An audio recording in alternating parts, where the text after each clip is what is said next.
Hello. So today we welcome a woman whose story is built on both unimaginable loss and extraordinary love. Karen's life didn't begin with safety or stability. As a little girl, there were nights she was locked out of her own home, left to figure out the world far earlier than any child should have to. But even in those moments, kindness found her. Very close were our very own Lisa T.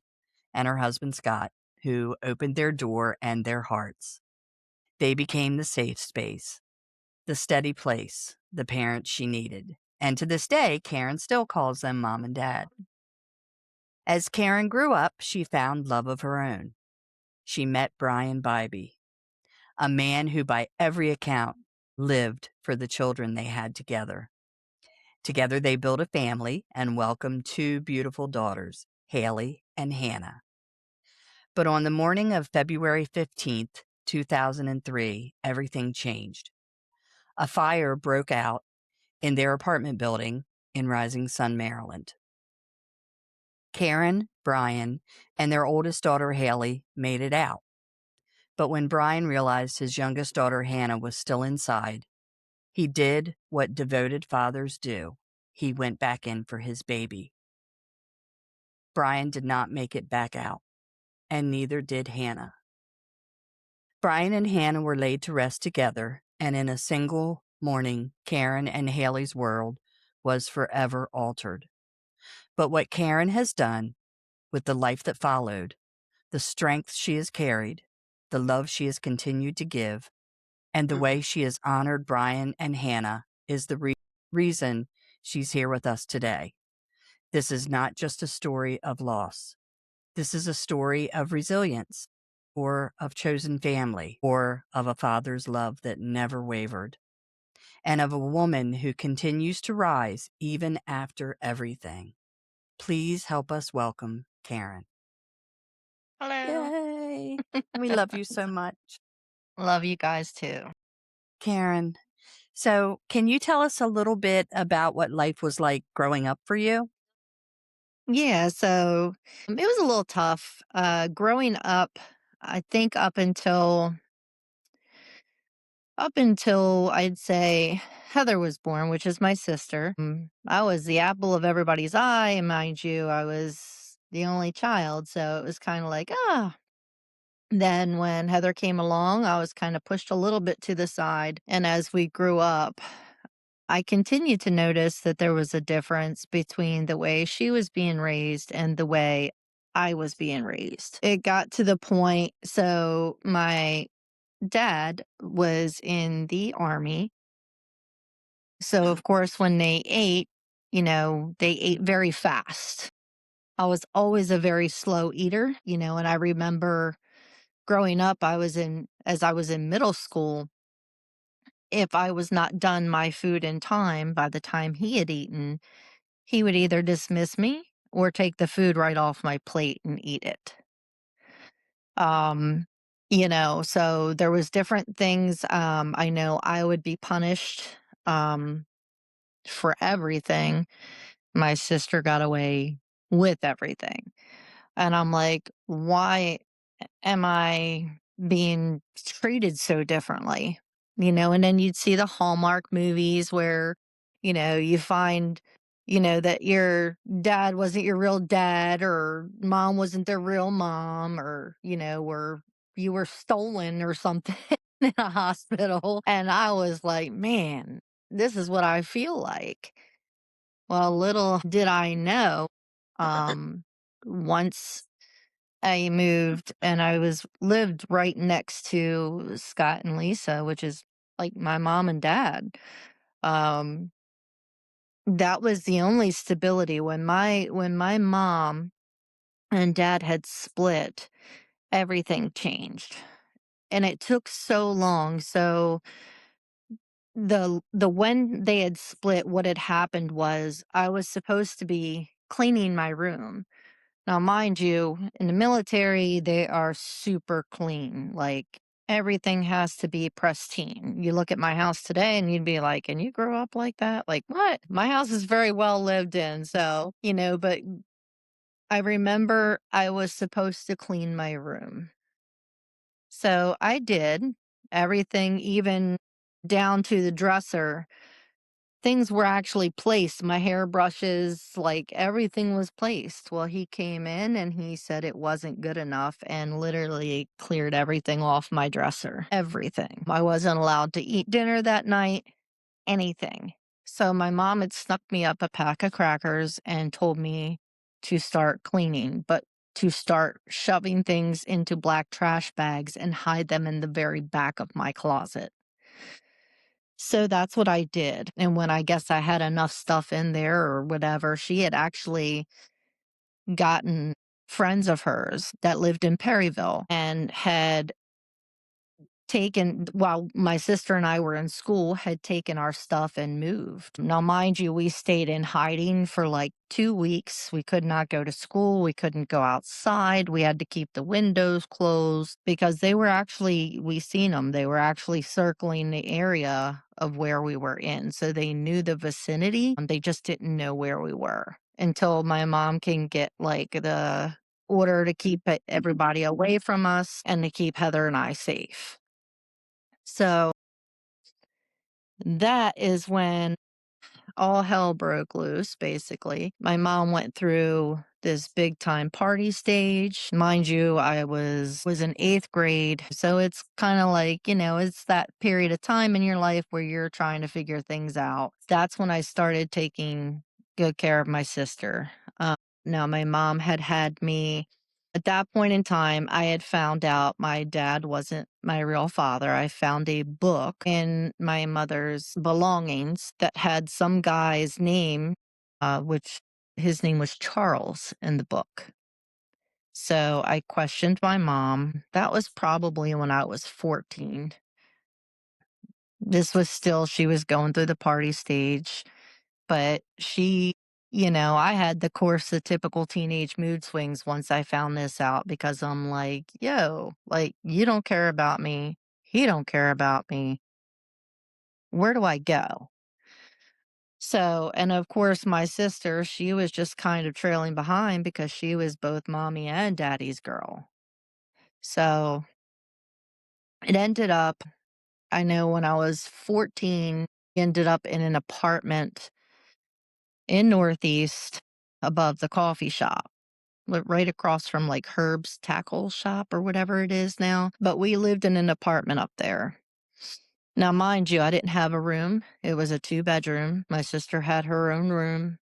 My mother had her room, and I had like a half of a living room. I had a little curtain up and a bed in there that just kind of did, what I needed it to do. My mom had actually locked herself in her bedroom, and this was, I don't know, this was weeks. We didn't hear from her. We banged on her door, trying to see if she was still alive. She didn't come out. Um, she didn't come out to use the bathroom, nothing. Okay, so we didn't know if she was alive or dead. I had to take care of my sister, make sure she got to school, make sure she ate, make sure she was bathed, make sure she did her homework, and still not knowing if mom was even alive. So finally, she got over whatever depression she was, and we found out she was alive, and that was all good and well. But while we were in Perryville, I meant to say this, while we were in Perryville, she actually had me, when I was going through those typical teenage mood swings, she actually had me locked away in a psychiatric hospital, had me thrown on medications. Um, the one medication actually, they had just come out with it on the market. The pharmacy actually didn't have the information to print out with this medication because it was that new, and it was Prozac. That stuff actually made me go psycho, like literally. So I was locked away in another institution.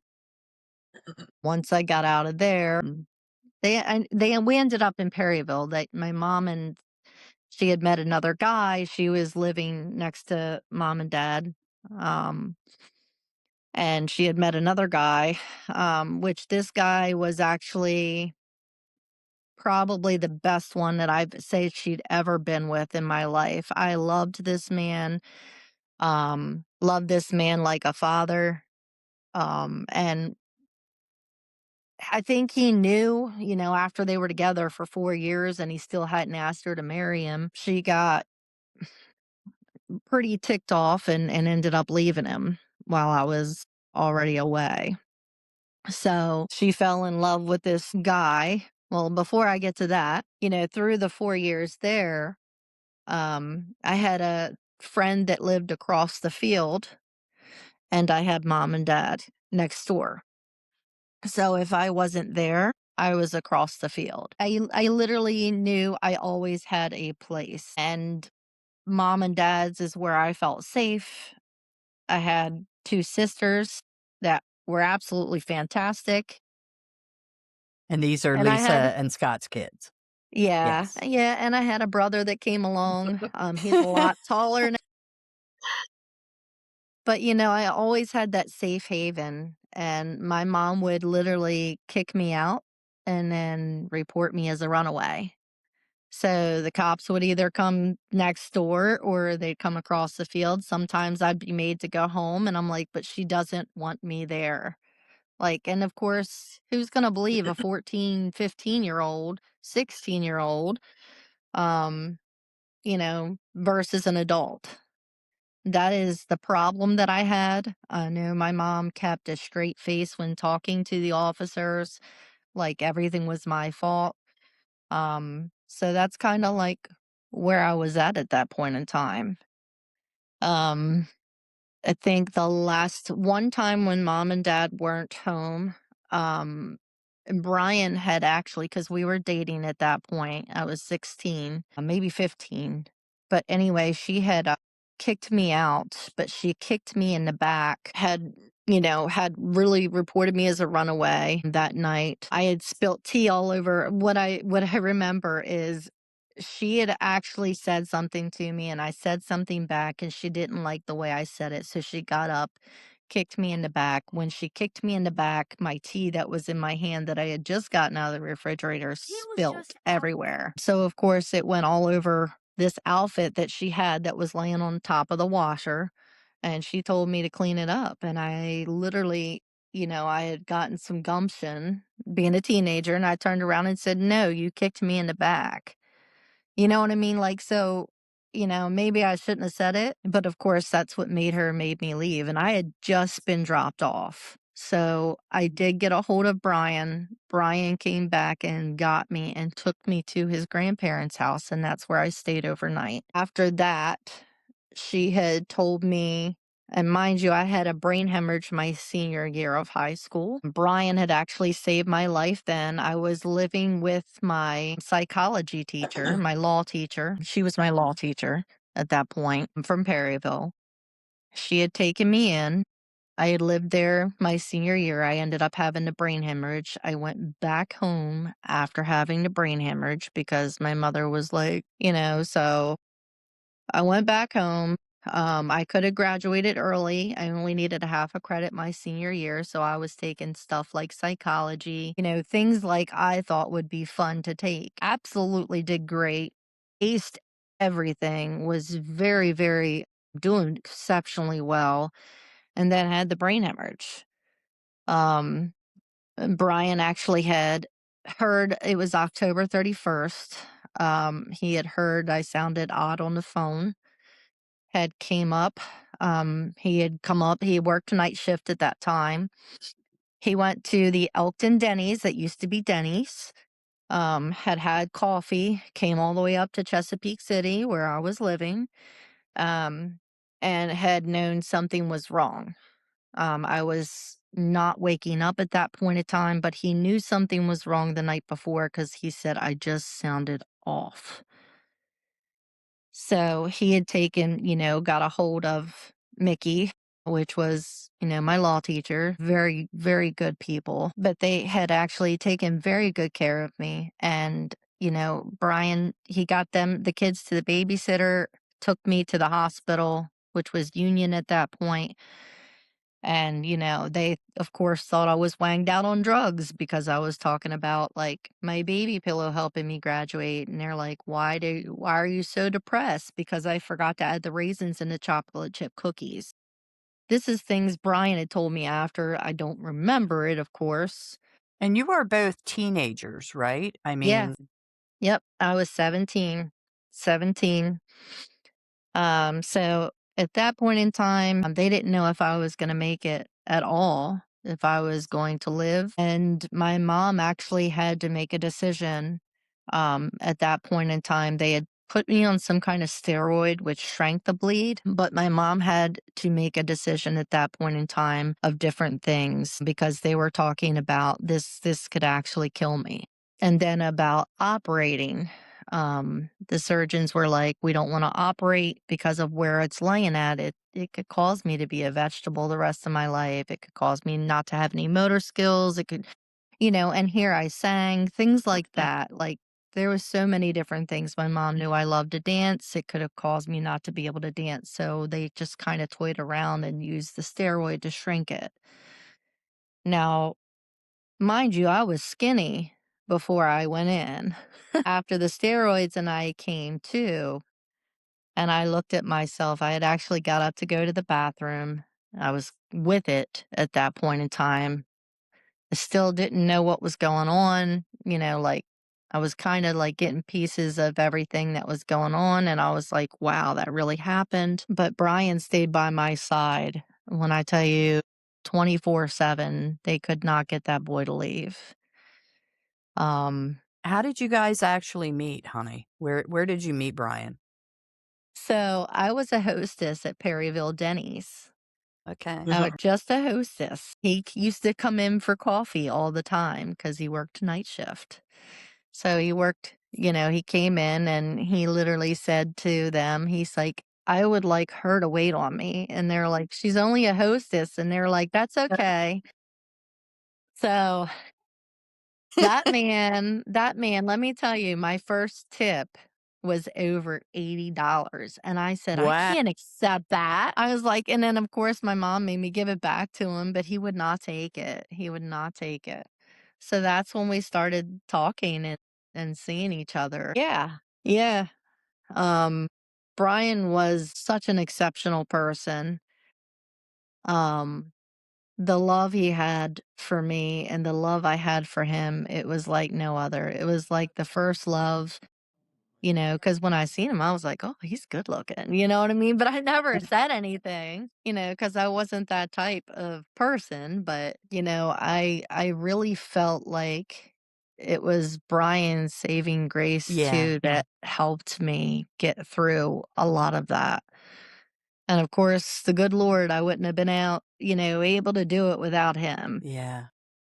because, growing up, I was hit. I had the time I went to visit my father when we were in Perryville, I had had a friend stay the night with us, and it was the most humiliating Now, is time this of your my real life. father or Charles? No, neither. This was Jerry. This is Or the I mean, the one. one that you thought was your father. Okay. Yes, yes. This is the one he actually adopted me when I was 2 years old.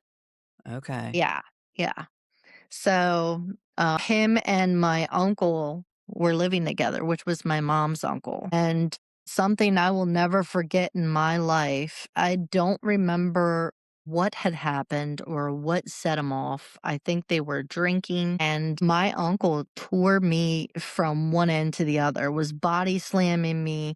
I mean, like everything. And my friend was horrified.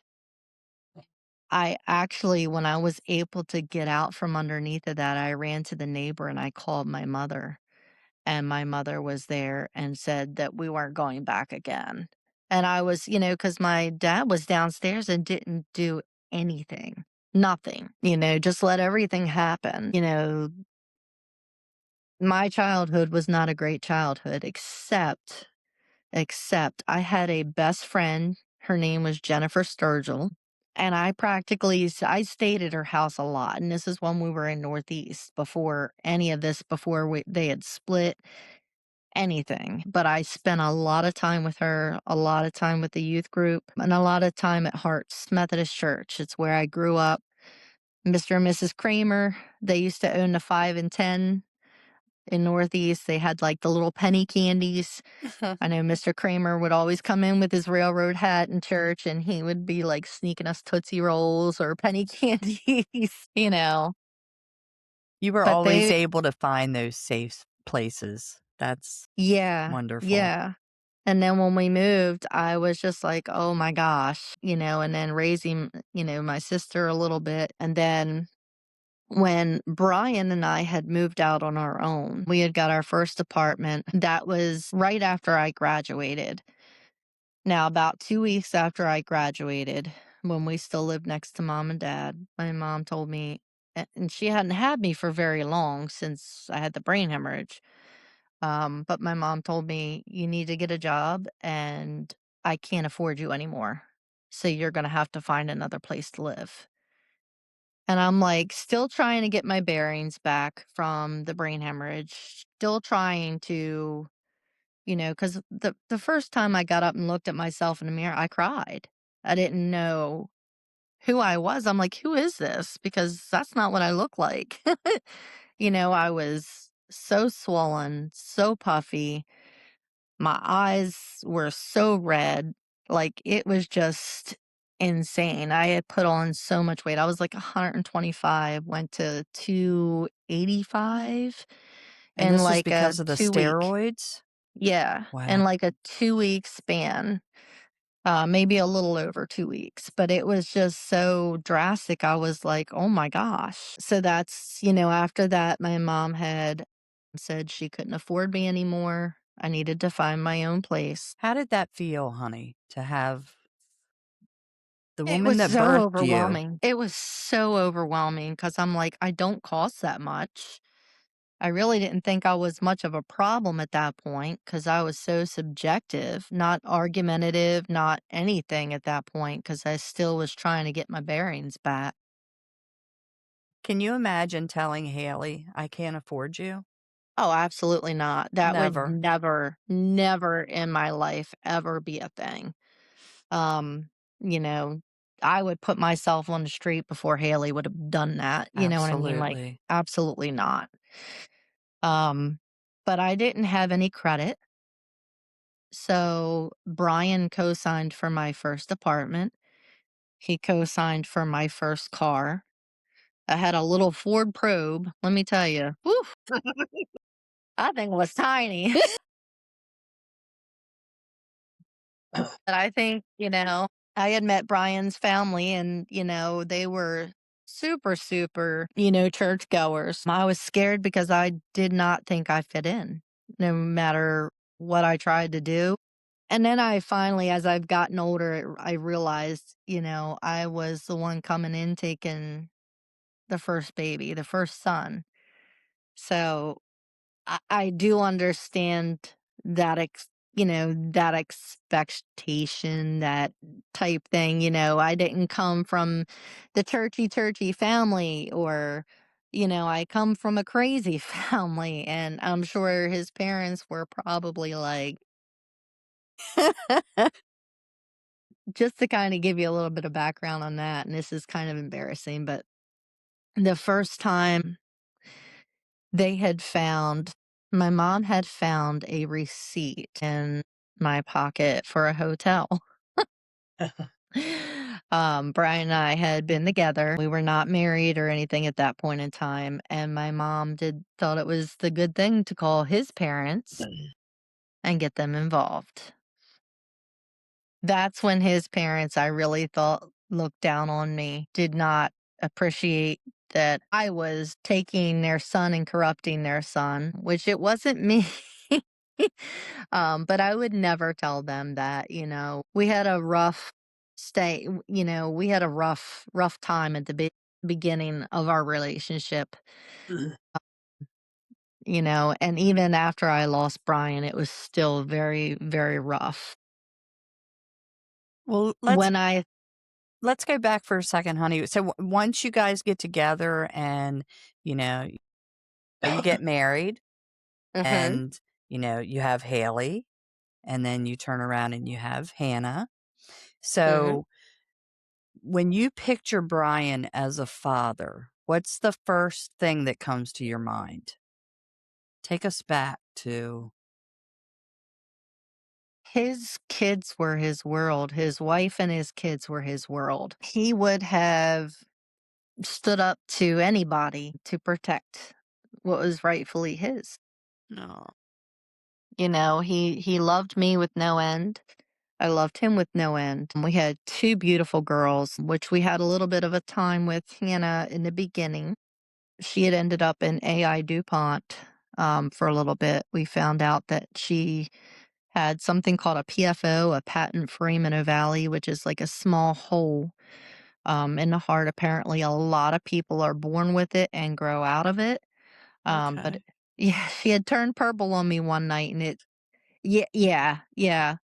So, of course, mom and dad and Brian were keeping Haley while I was in the hospital with Hannah. Um, and then, it took Brian to actually come up. He had his parents watch Haley one night. They have a Ronald McDonald House up there at AI DuPont. Mhm. It took everything he had to pry me away from my daughter for a few hours. But I did, I gave him a few hours of my time as well because I felt so torn, like, between everything, but nobody can take care of your baby like you can. Right. So once he was asleep and everything, I kinda snuck back to the hospital. Well, what were some of your happiest memories when you have this little family? What do you think So, about? one thing I remember before we were even married, um, he had a little purple Cavalier, and I remember we were sitting on his friend's farm down a lane. He had a sunroof, he had it open, it was a gorgeous night, a little chilly, so we didn't go out of the car, but we just laid back in the car looking up at the stars, and there was a song by a group called Forerunner. It's an older country type, I guess country-ish, but it was called "You Make the Moonlight," or it's called Moonlight, but he literally I'll never forget him singing that to me. Yes. So he had the most gorgeous voice. He comes from a family of musicians. Like they all have a beautiful voice. So that's something that has stuck through me, as well as I don't know if you've ever heard the song Convoy or not. The, About the like, Breaker truckers? Breaker 19, Yes. Big Bear. Yes. Pigpen, this here's a rubber duck. I'm about to break the hammer down. So we're sitting in the car and he's like, this is one of my favorite songs. And, they're sitting there talking, and then you're like, "And we got a real big convoy." I was like, I looked at him, I thought he was joking, but he was dead serious, dead serious. I was My like, "Okay, that's a goodness. side of Brian not many people knew." I don't think I've ever heard anyone say that was their That was favorite the song. real It was Wow. definitely different. I had never heard the song before, but I will never forget it. My gosh.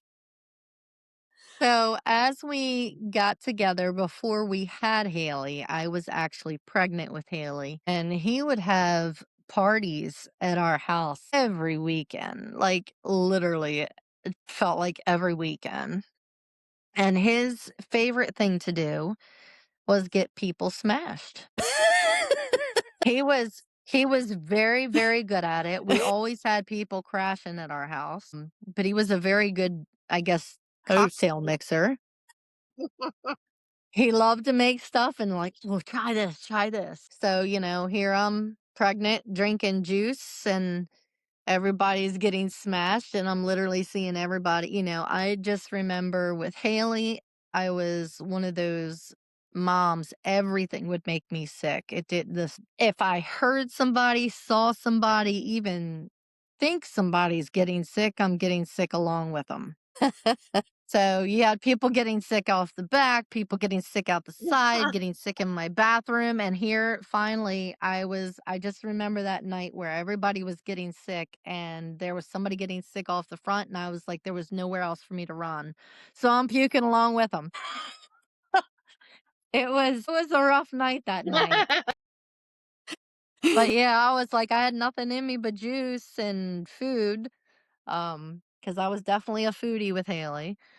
So when Haley came in, of course, the party stopped and, you know, we became a family. Like we did things together. He would still take his time, go fishing with the guys. Um, his biggest thing, like he loved the surround sound to the point where Haley, that sound that zzz, she would yell DVD instead of DVD. Yeah, that was his thrill, that was his thrill. So he definitely liked that kinda stuff. We used to go to air shows. Of course, that stopped when I had had the kids, but, he would still go fishing and stuff like that, but we would do things together as a family, watch a lot of movies. We did that. We were more homebodies, we didn't go all over the Right. place. Now, at that point in time, I think Heather had lived with us for a little while. It was her senior year. It was prom time, and my mom had called me. Mind you, Haley was only 5 months old. My mom had called, and I heard her on the voice, like, the old answer machines where you could actually hear people talk, and she's like, "I'm done with life. I'm leaving things to you and your sister. There is a letter. Don't look for me. You won't find me." Like, I'm pick up the phone, and she had already hung up. So I call Brian. Brian's at work. I'm panicking because I know my mother's instability to four. Like, I didn't know what was going on at that point in time. So Brian had his parents come over because he was at work instead of him taking off. His dad was an officer. Um, and his mother was a homemaker. His mom stayed with Haley, and dad took me down in the police car, I believe, or maybe it was their personal car. Maybe it was their personal car, I think. Well, we get there, we pull in. My sister's just going in the house, and I tell her, I said, "Don't go in there. Don't know what's going on." So she goes in anyway because, she's hard headed. I go in, we go in with her. My father-in-law looked around the entire place. He had called the Northeast, town police to come because at that point in time, they lived in this little house. They rented this little house pretty much secluded from everything. Never did I realize that that was gonna be one of the longest nights of my life. After, there was a letter with her rings. "This is to go to you. This is to go to your sister. I want you to take care of things and this, that, and the other. Take care of your sister," so on and so forth. Mind you, I've got a child now. I don't know what I'm gonna do. Heather's still in school in Northeast. I live in Rising Sun. So, few minutes later, after he called the police had come, they did the report. We were all getting ready to leave when the first gunshot went off. So, they went outside to check the perimeter, made Heather and I stay inside, and then realized it wasn't outside, it was from inside, because the second shot had went off. So, of course, we're outside. We're not allowed to go in. They ended up having that she had locked herself up in the attic, tied a rope around the chimney so that they could not get up there. But the SWAT team, we watched the SWAT team come in. It had taken everything, and it took me everything when that third shot went off to keep my sister from going in there because I didn't know if my mother had shot herself. And I did not want my sister to see that. And it tore us up, but we were there all night long into the wee hours of the morning before they finally got her down and took her to the ER. She was put in the psych ward for a while, but she could have signed herself out at any time. So I did go in to see her. We had went back to the house and I had realized that one of the shots that she had done went through the ceiling and down into the floor. And I told her, I just remember saying to her, and she was very quiet. She didn't say anything to me. She had nothing to say to me. And I told her, I said, I almost brought your 5-month-old granddaughter that night. And I said, and you could have shot her. You could have shot me, or you could have shot Heather. How would you have felt if you'd have killed one of us? She would not answer that. So I guess things had finally, Sorry. no, you're good. I love it. Can't Things believe had Roy. finally subsided. We had started talking again. And, I just kind of pushed it to the back of my mind and let her in the kid's life. She ended up being a security guard at Macy's. She had a purpose, a sense of direction. But in that meantime, before that, I was taking Heather to school every day, packing my 5-month-old, dropping her off at school, picking her up, and bringing her home after cosmetology. I think that's still cosmetology or nursing or something. I can't remember. But I remember doing that for a long while. And then she ended up going back with my mom.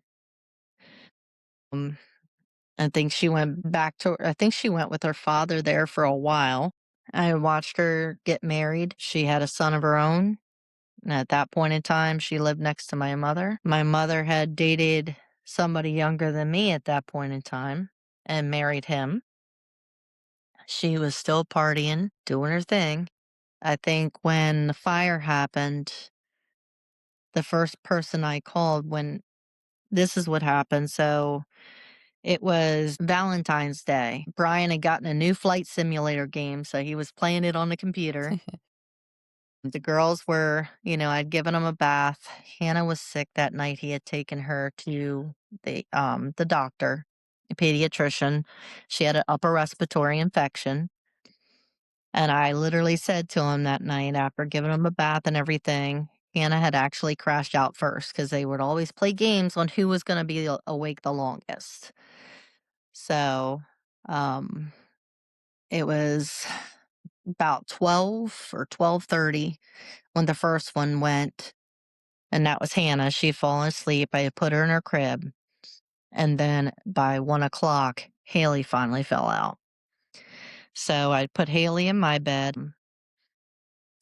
For some reason that night, I had asked Brian because you could hear Hannah trying to struggling to breathe, because she was super stuffy.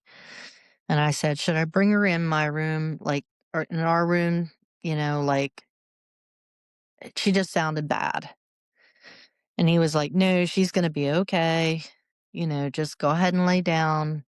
Cause, the kids would still get up early in the morning. Go ahead and lay down and I'll see you in a little while. I just want to play some more of the game. I was like, okay. I remember giving him a hug and a kiss, telling him I love him very much. He told me he loved me as well. And I went to bed. Um, Now, Alger Oil was beside our apartment building at that point in time, and there was an older man that was there every morning, usually between 5 and 6 o'clock. I heard somebody banging on my window, on my front window, um, of my room. I heard them banging. It was right before 6 o'clock in the morning. I hear Hannah crying, and I'm like, trying to come to, what's going on? Haley was still in my room. Brian had fallen out on the couch, and Hannah was still in her room. As soon as I came to and realized somebody was banging on my window, and I'm coming out thinking, oh my goodness, I'm going to wake my husband up. I don't know what's going on. I see smoke, just black smoke rolling in from the hooded vent in my kitchen. It was just rolling in like I've never seen anything like it. I'm starting to panic, like, I'm screaming at that point for Brian, trying to wake him up, and mind you, he was a very heavy sleeper. It took a lot to wake him up, because he worked night shift, so he would sleep during the day a lot, but he was a very heavy sleeper. By the time, like, I literally went to the girls' room, I had touched the handle, didn't even think about, feeling the handle first to see if it's hot or anything. You don't think of that thing. Like, Uh-uh. I literally opened it. When I opened it, I saw the whole room was filled with black smoke, but I remember the entire back wall where Haley would have been sleeping was completely engulfed in flame. Completely engulfed. It was so quick, like quickly filled with black that I just couldn't see anything. And I know Hannah was right inside the door, in the crib. Brian at that point in time woke up. Haley was screaming and crying. She had made it outside of my room. She climbed the gate and she had never heard me in panic like that before. So she's scared. She's 3 years old, a new 3 years old, and she was scared to death. I can remember seeing her little face, and I just turned around. I picked her up and just grabbed her, picked her up. Brian literally ran us to the front door and said, "I'll be right out." The older gentleman had let us in next door, after we stood out in the parking lot for a few minutes. It was the blizzard of 2003. Yes, the day after Valentine's Day, and we're standing out there in the snow. I'm in a short sleeve, a pair of very thin sweatpants, and she's in a nightgown. We're standing out there in the snow while windows are exploding, and I'm like, "Where's my husband? Like, where's my baby?" He let us in, put us in the little building next door that they had. At that point in time, I called his parents. They were the first person that I called. And then I called my mom to let her know. My mom made it there before he did because she didn't live very far. Now, mind you, my father-in-law worked his second job as an officer that night. So he had just gotten off work and he's just like, just make sure you get everybody out of the house. I guess he thought I was calling from the house because he was still kind of like trying to come to. And, you know, um, I know he got there and I know a mother knows, a mother can sense when their child's gone. And I just knew I had that sickening feeling about Hannah. Now, with Brian, I know they had told me they had gotten him out. They were working on him.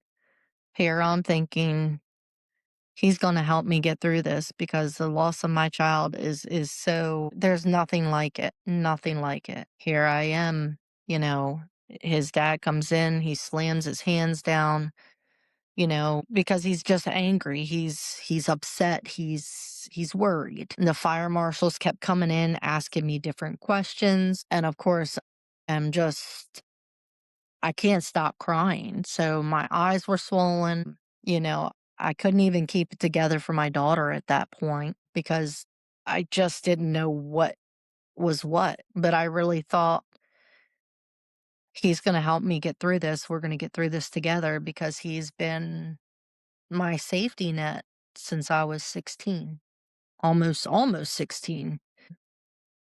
The fire marshal came in and said something. He was asking me some questions. And of course, I broke down and started bawling again. And his grandfather came in and said, "It's okay, Karen. He's with the Lord." And I was like, "What?" Let me tell you, I hit the floor. I literally hit the floor. And they took me from there to the hospital and were giving me medication to keep me calm because I was just in his I was hysterical. So not only did I lose my child, but I lose the love of my life. I'm 23 years old. What am I gonna do? How am I gonna provide for my child? I've been a homemaker. I don't have a job. The things that just going through my mind. How am I gonna provide for my child? What am I gonna do? Everything. So, um, during the funeral, I don't remember much. I remember I was numb. I was very numb. I know they had actually shut the plant down because people refused. They said that if you open it, we're not gonna be there. We're gonna be at the funeral. But they had shut the plant down. There was people because of the snow, there was people all the way past the Calvert Light parked, all the way up past, where you would turn left for hers parked. They actually had to shut people down and stop them from coming in because there was so many people. I don't remember much other than an older couple coming in, handed me an envelope, and they're like, "We don't know you and your husband, but we want you to have this." It was literally a $20 bill. But to me, that spoke such high volumes that people that don't even know, I mean, Brian was very well loved by a lot of people because everybody loved Brian. There was not anything to not love about him. Um, but to have so many people, a lot of people I didn't know who they were. Um, I had a few friends that came, um, but I just don't remember a whole lot of that part. Now, the emptiness afterwards was something that you wouldn't believe. Haley was a new 3 years old, and she stood there at my in-laws' bay window. I thought my in-laws was the best place that I could possibly pick to bring her up for now, thinking, okay, should be it. She should be around her family, you know, what what's best, you know what I mean? Because I sure wasn't going with my mother or anything like that. So she had stood at their bay window watching for him every day and then turned around the one day and told my mother-in-law, "Daddy came to see me last night and told me he was okay." No. And had never stood at the bay window after that. My gosh, wow.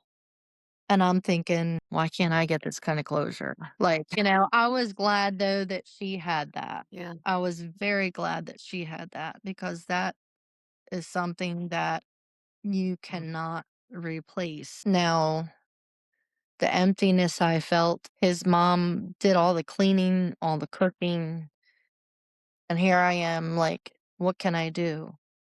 What can I do?" Because that's what I used to do. Like, she didn't want help.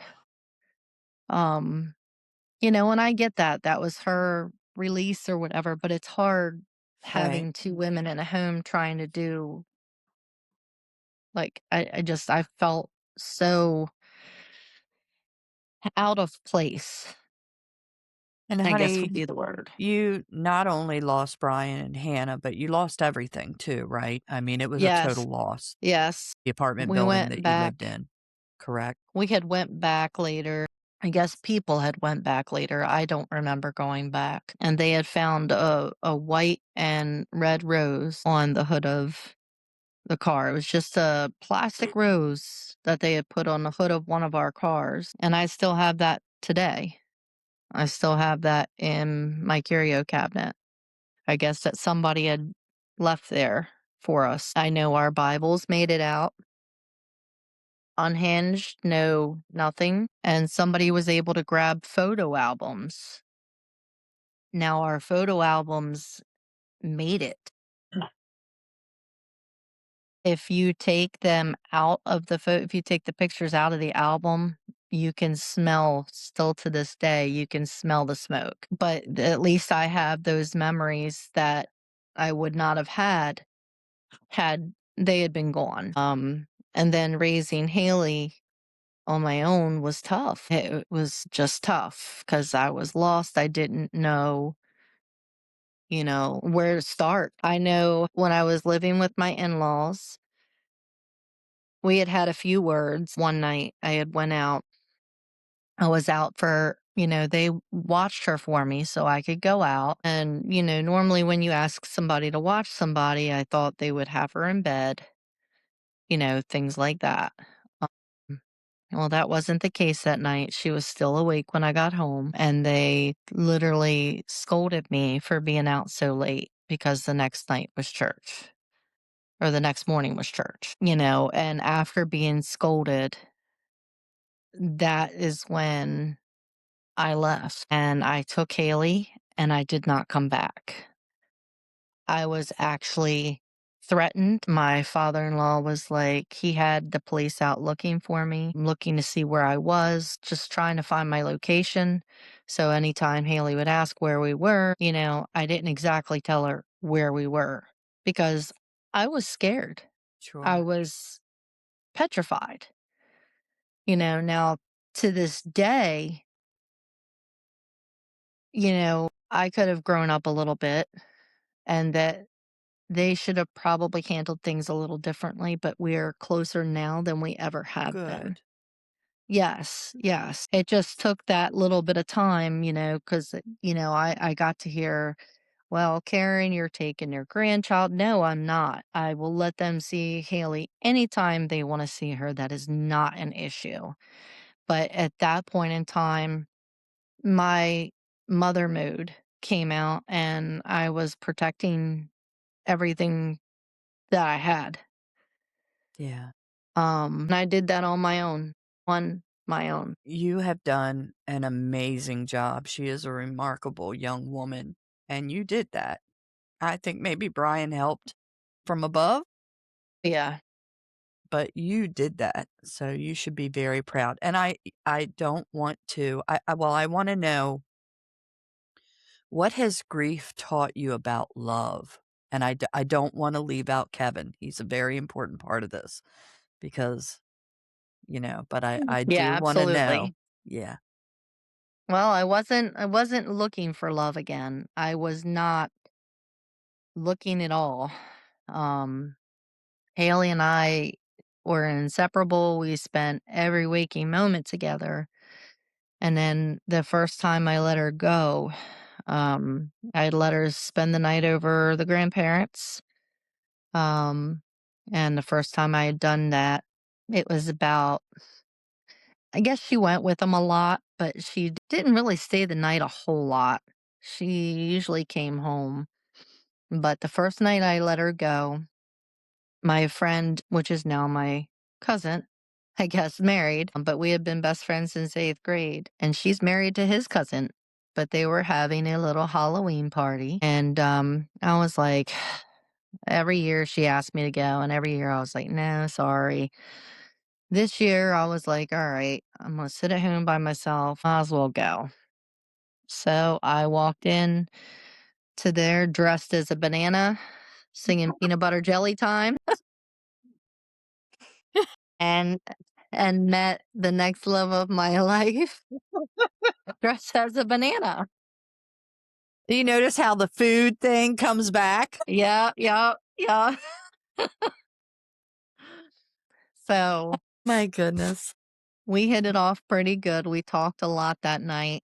Um, and talked about a lot of things. Now it took, I guess, a couple months before I let him meet Haley because I didn't really date. I didn't want anything to come in between that. And I And wanted to make sure. did he know your story? Did he know what happened from you Yeah. telling him, or did he know, you know? So he knew because my best friend had told him as well. Okay.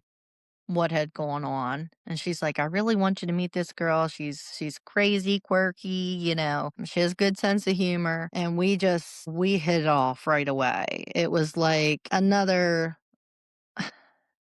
I was scared because I was like, it's been Haley and I for so long, but I fell in love with him. I mean, there was nothing that he wouldn't do as well. And he literally said to me when he finally met Haley, he said to me, he said, "She never has to call me." He's got this sense of humor. And he's like, "She never has to call me dad. Just don't call me late for dinner." Kevin. Yeah. Yeah. It's That's totally Kevin. Kevin. Yeah. But Oh my gosh. When he came into the picture, it took me a couple months before I let him meet her. Of course, he come up with I don't know what, not a gallon, whatever you call it, like the big Mountain Dews and two big giant Hershey bars, and I'm like, really? Like, Is It that her worked. dinner? It ain't no worked. way to her heart. Honey, if you could have one more day with Brian and Hannah, what would that day look like? I would do everything under the sun to spend any time, um, travel anywhere they wanted to go, take them places, let them see everything, but just be together. Um, Really, when I tell you this from all of my heart, life does not stop.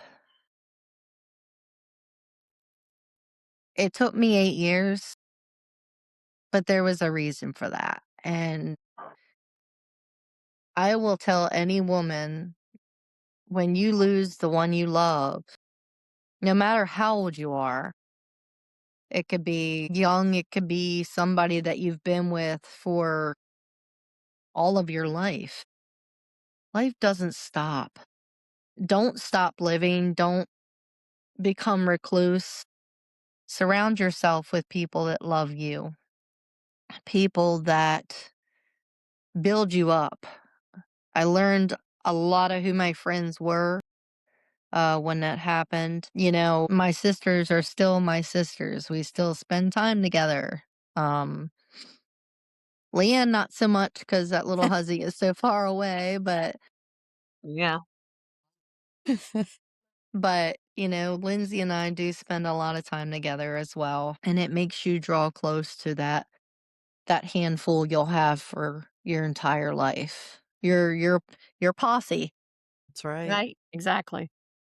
Those people go to the moon and back for you, and just life doesn't stop. Don't stop living. Don't keep yourself in that place, because what you want to do is you want to continue to live and show people who you are, who they are through you. The time you had spent with them, you're a reflection of that as well. I had my time. I still have times where I break down. I still have times where I'm sad. I still have times where I might cry or cry myself to sleep thinking about things. And that might never change, but I still go on every day, with a smile on my face, and knowing that I was blessed with the time that I did have with them.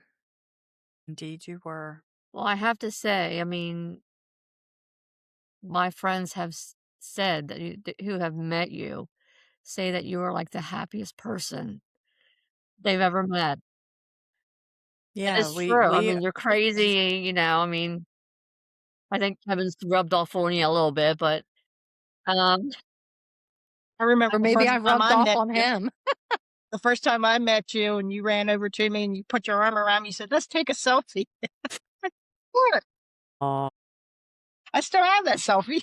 To me, pictures are everything. I will never forget a time when Haley was in fourth grade and they were doing something called Heroes Tea, where you wrote about your hero. And she was writing about me, but she woke up bawling one night.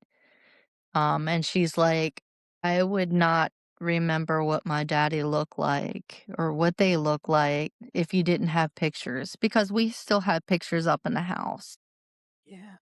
And that's something that most men a lot of men today would be, like, very against because they're like, "This is my family," and blah, blah, blah, blah, blah. No, Kevin's like, they're still very much part of your life. I give him Kevin's kudos. great. Yeah. Yeah, he is. That takes a very secure person to be like that. I really give him kudos. And I know, honey, I know you're waiting to go to dinner with him. Is that correct?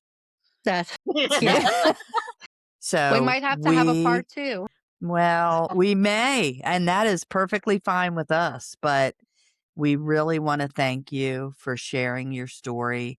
You know, your life has had more heartbreak than most people can ever imagine, but it's also had extraordinary love.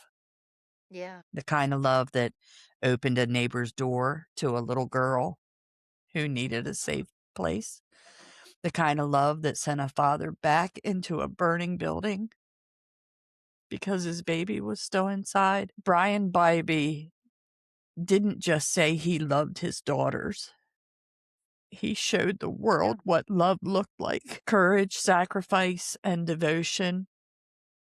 My goodness. And Hannah, through her time, I mean, though her time was very short on this earth, she was deeply loved and will always be a part of the story. This family that refused to let love disappear. Karen, the strength that it takes to keep moving forward, to keep living after such loss, that kind of resilience is something many people watching today will draw hope from. Brian and Hannah may no longer walk beside you, but their love clearly still lives in you and Haley every single day. Some people leave this world as heroes. Brian left as a father who loved his little girl more than he loved his own life.